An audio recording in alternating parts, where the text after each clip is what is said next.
అదేవిధంగా రామ్మోహన్ అన్న అందిస్తున్నాడు పక్క నుంచి. అన్న ఇప్పుడు పథకాలల్లో మనం గ్రామాలలో ఇందిరమ్మ కమిటీలు వేయాలి, ఎందుకంటే కష్టపడ్డోళ్ళ చేతులు ఉంటే ఊర్లో ఎవరికేమి ఇవ్వాలనో తెలుస్తుందని. ఆల్రెడీ పాత 10 ఉమ్మడి జిల్లాలకు 10 మంది ఇన్ఛార్జ్ మంత్రులను వేసిన. మీ నియోజకవర్గాల నుంచి ప్రతి గ్రామం నుండి 5 మందిని సభ్యులను వివిధ సామాజిక వర్గాల నుంచి మీరు మీ ఎమ్మెల్యే ద్వారా సంతకం పెట్టి ఇన్ఛార్జ్ మంత్రికి ఇవ్వండి.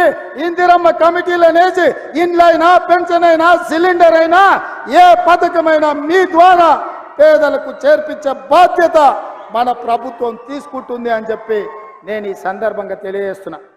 మిత్రులారా, చాలామంది అధికారం వచ్చిన తర్వాత కార్యకర్తల్ని మర్చిపోతారని ఉంది. కానీ నేను కార్యకర్తలకు నాయకుని, నేను మీలో ఒక్కడిని. మీ గురించి ఆలోచన చేస్తా. ఏ కార్యకర్తలైతే ఈ పార్టీని అధికారంలోకి తెచ్చిండ్రో ఆ కార్యకర్తలను గెలిపించే వరకు మీకు అండగా నిలబడతా, మీకు తోడుగా ఉంటా, మీకోసం పనిచేస్తా, మిమ్మల్ని కలుస్తా. మీరు చూసిన 75 రోజుల్లో ఏ ఒక్క రోజు ఏ ఒక్క గంట సెలవు తీసుకోలే. రోజుకు 18 గంటలు పని చేస్తూనే ఉన్నాం.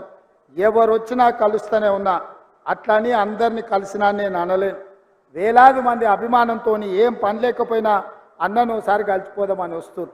కొన్నిసార్లు అధికారులు ఎట్లుంటారు, ప్రారంభోత్సవాలు నేను అడుగు సార్ అంటారు. కొన్నిసార్లు సచివాలయంలో తలుపులు పెట్టి సార్ లోపల సమీక్షలు ఉండి అంటారు. చిన్న చిన్న ఇబ్బందులు ఉంటాయి. ఏది ఉన్నా అంతిమంగా కార్యకర్తలు ఏం కోరుకుంటుండ్రో కార్యకర్తల కోసం పనిచేయడమే నా బాధ్యత నాయకుడిగా. అందుకే మిత్రులారా, మళ్ళీ జిల్లాలు నియోజకవర్గాలు తిరగడానికి నేను వస్తా, మీ మధ్యలో ఉంటా, మీతో కూర్చుంటా, మీతో మాట్లాడతా. మీరేం కోరుకుంటుర్రో, మీరేం ఆలోచన చేస్తుర్రో, ఏ విధంగా రాష్ట్రాన్ని మీరు అభివృద్ధి పదం వైపు నడపాలనుకుంటున్నారో మీ ఆలోచనలు తీసుకొని తెలంగాణ రాష్ట్రాన్ని అభివృద్ధి పదం వైపు నడిపించే బాధ్యత కాంగ్రెస్ పార్టీ తీసుకుంటుంది. పదే బీజేపీ వాళ్ళు అంటున్నారు మాది గుజరాత్ మోడల్ అని. గుజరాత్ మోడల్ అంటే ఏందే? ఊర్లో ఉన్న వాళ్ళందరూ తగలబెట్టుడా? ఇతర రాష్ట్రాలలో పెట్టుబడులు ఉంటే వాళ్ళని బెదిరించి మీ రాష్ట్రానికి గుంజుకపోవుడా? గుజరాత్ మోడల్ అంటే ఏందో? సంవత్సరానికి 2 కోట్ల ఉద్యోగాలు ఇస్తా అన్నారు. ఎవరికైనా ఉద్యోగం ఇచ్చిండ్రా? రైతు ఆదాయాన్ని 2 చేస్తామన్నారు. రైతు ఆదాయం 2 చేయలేదు, కానీ ఢిల్లీలో మాత్రం ధర్నా చేస్తున్న రైతులను కాల్చి చంపేసింది. ఇదా గుజరాత్ మోడల్? ఇదా మీరు చెప్తున్నది నరేంద్ర మోడీ గారి మోడల్? అడిగేటోళ్ళు లేడు కదా అని బెదిరించి రుబాబుతో దబాయించి బతకాలనుకుంటున్నారు బీజేపీ. నిన్న మన బీజేపీ బయలుదేరి మోడీని ప్రధానమంత్రిని చేయాలి. ఇప్పటివరకు ఏమున్నాడా మోడీ? ప్రధానమంత్రి లేడా? ఆయన మన ముఖ్యమంత్రి ఉన్నాడా? 10 ఏళ్ల నుంచి దేశానికి ప్రధానమంత్రి ఆయనే కదా. మరి ఆయన ఎందుకు చేయలే?